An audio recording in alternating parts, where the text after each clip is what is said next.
Hey there, friends. It's Miss Kern again, and today we're talking about rounding. So, with the slides that you just completed, you should have found the pattern.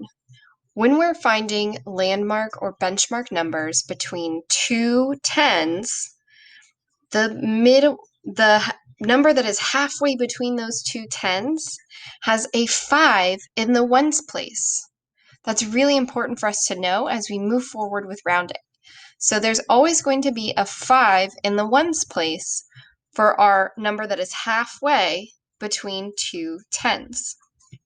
So I mentioned that we're rounding today, and you might be asking yourself, what is rounding?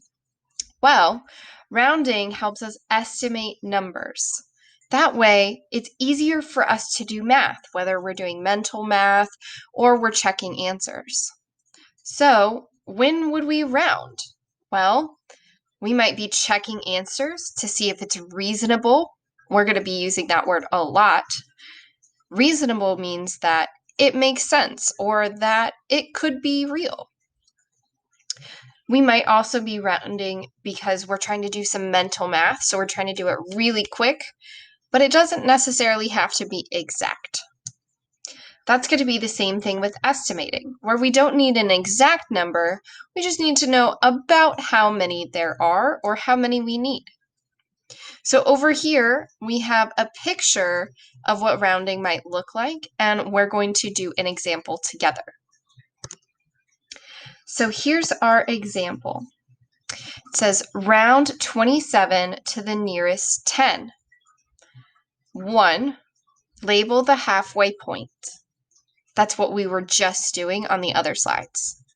2, drag the dot and put it on the number line. Great.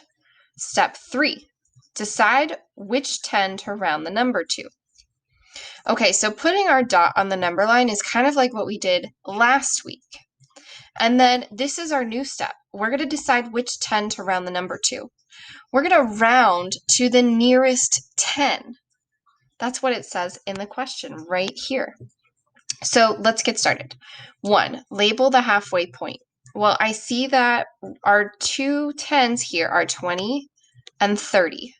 So I remember my number for my halfway point is always going to have a 5 in the ones place.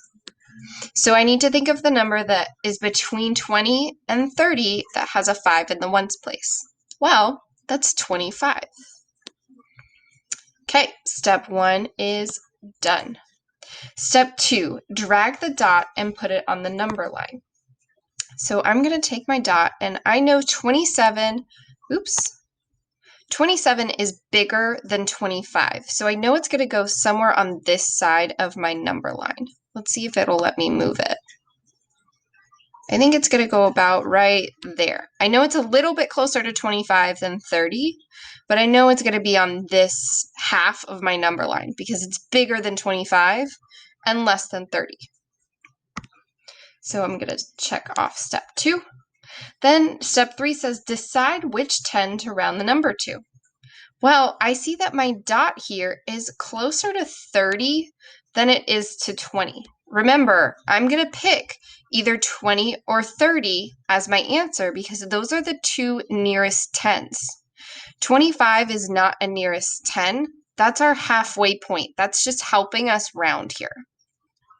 So our number 27 is closer to 30 when I look at it on the number line. So the number 27 rounds to 30. And I'm going to write that in, but you can type that into your box. And so now we have done step 3.